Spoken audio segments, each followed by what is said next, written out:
Do sada smo naučili da je kinetička energija tela posljedica njegovog kretanja. Potencijalna energija je opet uzrokovana uzajemnim delovanjem dva ili više tela. Kada bismo mogli zaviriti unutrašnjost bilo kog tela, vidjeli bismo da se ona sastoji od ogromnog broja čestica, molekula ili atoma koji se neprestano kreću i uzajamno deluju. Dakle, svaka od tih čestica posjeduje neku kinetičku, a vjerovatno i potencijalnu energiju. Zbir kinetičkih i potencijalnih energija svih molekula nekog tela čini njegovu unutrašnju energiju. Problem nastaje kada poželimo da odredimo kolika je ta unutrašnja energija. Ne postoji način da izmerimo kinetičke i potencijalne energije svih molekula u istom trenutku. Dakle, ništa od merenja unutrašnje energije.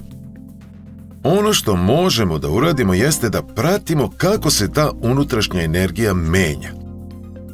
Prvi princip termodinamike nam govori da se unutrašnja energija nekog tela može menjati direktnim protokom toplote i radom sistema, odnosno da je delta U jednako Q minus A, gde je delta U promjena unutrašnje energije, Q je direktan protok toplote, a A je rad koji izvrši sistem.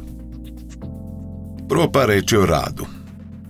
Mi ćemo se ovdje ograničiti samo na mehanički rad sistema, iako je moguće da sistem vrši i nemehanički rad. Dakle, termodinamički rad je posljedica sposobnosti sistema da deluje silom, koristeći deo svoje unutrašnje energije. Sistem vrši mehanički rad tako što se širi. Kako je prilikom širenja promjena zapremine pozitivna, delta V je veća od nule, a sistem za širenje troši deo sopstvene unutrašnje energije, imamo znak minus ispred A u formuli, jer se unutrašnja energija tom prilikom smanjuje. Ukoliko je promjena zapremine negativna, odnosno delta V manje od nule, nad sistemom se vrši rad delovanjem spoljašnjih sila, pa se njegova unutrašnja energija poveća.